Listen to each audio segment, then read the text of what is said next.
إلا نفسه ولا يضر الله شيئا أما بعد فأعوذ بالله من الشيطان الرجيم بسم الله الرحمن الرحيم إن الله يحب التوابين ويحب المتطهرين عن أبي هريرة رضي الله تعالى عنه قال قال رسول الله صلى الله عليه وسلم إذا وجد أحدكم في بطنه شيئا فأشكل عليه أخرج منه شيء أو لم يخرج فلا يخرجن من المسجد حتى يسمع صوتا أو يجد ريحا رواه مسلم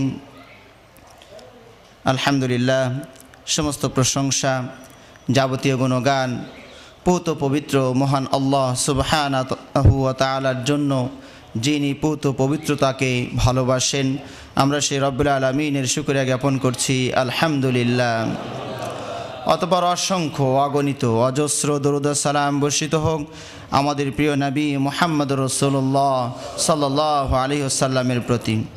সমবেত সম্মানিত মুসলিমবৃন্দ, আমরা বিগত কয়েক জুমায়, প্রায় 3 জুমায় আমরা অজু বিষয়ে তথা পবিত্রতা বিষয়ে আলোচনা করেছি। গত জুমার আগের জুমায় আমরা অজু ভঙ্গের কারণগুলো সংক্ষিপ্ত আকারে আপনাদের সামনে তুলে ধরার চেষ্টা করেছি। আজকে কিছু বিষয় যেগুলো বিতর্কিত, কিছুটা যেগুলো অজু ভঙ্গ হওয়া না হওয়া নিয়ে মতভেদ দেখা দিয়েছে, সেগুলোর বিষয় নিয়ে আমরা আজকে আলোচনা করব।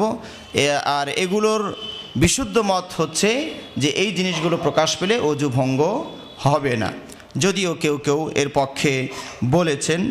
তো সেই বিষয়গুলো আজকে আমরা আলোচনা করব। তবে কিছুটা ইঙ্গিত ইতিপূর্বে খণ্ড খণ্ডভাবে প্রসঙ্গক্রমে বিভিন্ন সময় হয়তো কিছুটা আমরা বলে ফেলেছি।